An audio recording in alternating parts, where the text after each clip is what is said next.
Guys, നമ്മുടെ ഓണസദ്യയിൽ ഒഴിച്ചുകൂടാനാവാത്ത ഒരു കറിയാണല്ലോ ഇഞ്ചിമ്പുളി അല്ലെങ്കിൽ പുളിയിഞ്ചി. നമുക്കത് എങ്ങനെ ഉണ്ടാക്കാൻ നോക്കിയാലോ? ആദ്യമേ തന്നെ നമ്മൾ ഒരു പിടി വാളംപുളി ചെറു ചൂടുവെള്ളത്തിൽ ഒന്ന് സോക്ക് ചെയ്ത് വെക്കണം.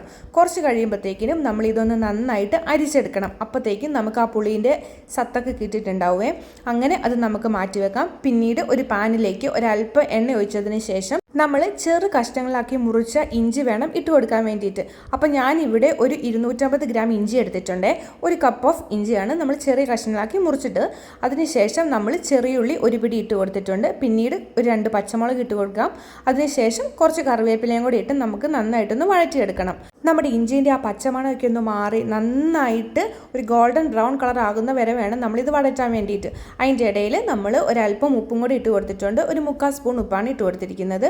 അപ്പം നമ്മുടെ ഇഞ്ചിയൊക്കെ നല്ലൊരു ഗോൾഡൻ ബ്രൗൺ കളർ ആയിട്ടുണ്ട്. ഇനിയിപ്പോൾ നമുക്ക് പൊടികളായിട്ടുള്ള 1 സ്പൂൺ മുളക് പൊടി, 1/2 സ്പൂൺ മഞ്ഞൾ പൊടിയും അതുപോലെ തന്നെ ഒരു 1/4 ടീസ്പൂൺ കായപ്പൊടിയും നമ്മൾ ചേർത്ത് കൊടുത്തിട്ടുണ്ട്. എന്നിട്ട് നമ്മളിത് നന്നായിട്ട് ഇളക്കി ആ പൊടികളുടെ പച്ചമണമൊക്കെ ഒന്ന് മാറുന്നോടം വരെ വെയിറ്റ് ചെയ്യാം.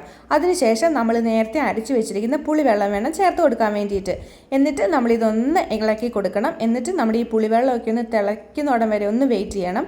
അതിൻ്റെ ഒപ്പം തന്നെ നമ്മൾ ആവശ്യത്തിന് ഉപ്പും കൂടെ ചേർത്ത് കൊടുത്തോളാം. ഇവിടെ 1/2 സ്പൂൺ ഉപ്പും കൂടെ ഞാനിവിടെ ആഡ് ചെയ്ത് കൊടുത്തിട്ടുണ്ട് കേട്ടോ, നേരത്തെ കിട്ട ഉപ്പിനെക്കാട്ടും എക്സ്ട്രാ. എന്നിട്ട് ഒരു കപ്പ് ശർക്കര പൊടിച്ചതും കൂടെ ചേർത്ത് കൊടുത്തിട്ട് നമ്മളെല്ലാം കൂടെ നന്നായിട്ട് മിക്സ് ചെയ്തെടുക്കുമ്പോഴത്തേക്കിനും നമ്മുടെ ഇഞ്ചിപ്പുളിക്കറി ഏകദേശം റെഡി ആയിട്ടുണ്ട്. നമ്മുടെ ആ ഒരു ശർക്കരേൻ്റെ മധുരവും ഇഞ്ചിൻ്റെ ആ ഒരു എരിവും അതുപോലെ തന്നെ പിന്നെ പുളീൻ്റെ ടേസ്റ്റൊക്കെ ആകുമ്പോഴത്തേക്കിനും നമ്മുടെ ഇഞ്ചിപ്പുളിക്കറി ഏകദേശം സൂപ്പറായിരിക്കും. അപ്പോൾ നമ്മുടെ ഇതൊന്ന് തിളച്ച് കുറുകി വരണം കേട്ടോ. അപ്പോഴാണ് നമ്മുടെ ആ ഒരു ഇഞ്ചിപ്പുളീൻ്റെ കൺസിസ്റ്റൻസി റെഡി ആവുന്നത്. അപ്പോൾ ഇതാണ് കൺസിസ്റ്റൻസി വരുന്നത്. എന്നിട്ട് നമുക്കിതൊരു സെർവിങ് പാത്രത്തിലേക്ക് മാറ്റാവുന്നതാണ്. അപ്പോൾ ഈ ഓണത്തിന് നമ്മൾ ഇഞ്ചിപ്പുളിക്കറി ഇനി പുറത്തുനിന്ന് ആരും മേടിക്കേണ്ട ആവശ്യമില്ല. നമുക്ക് വീട്ടിൽ തന്നെ കുറച്ച് ചേരുവ ഉപയോഗിച്ചിട്ട് ഉണ്ടാക്കാൻ പറ്റും. അപ്പോൾ എല്ലാവരും ഇതൊന്ന് ട്രൈ ചെയ്ത് നോക്കിയിട്ട് നിങ്ങളുടെ അഭിപ്രായങ്ങൾ കമൻറ്റ് ബോക്സിൽ പറയണം. അതുപോലെ തന്നെ ഞങ്ങളുടെ ചാനലിലെ കണ്ടൻറ്റൊക്കെ ഇഷ്ടമാണെങ്കിൽ നിങ്ങൾ ഇത് നിങ്ങളുടെ ഫ്രണ്ട്സിനൊന്ന് ഷെയർ ചെയ്ത് കൊടുക്കണം. അതുപോലെ തന്നെ സബ്സ്ക്രൈബ് ചെയ്ത് സപ്പോർട്ട് ചെയ്യണേ. അപ്പോൾ നമ്മുടെ ഓണമൊക്കെ ഇങ്ങോട്ട് എത്താറായി. നിങ്ങൾ എല്ലാവരും ഇനിയിപ്പോൾ കറികളൊക്കെ ഉണ്ടാക്കി തുടങ്ങിക്കോളൂ. ഈ പുളിയിഞ്ചി ആണെങ്കിൽ നമുക്കൊരു 2-3 ദിവസമൊക്കെ ഇരിക്കുവേ.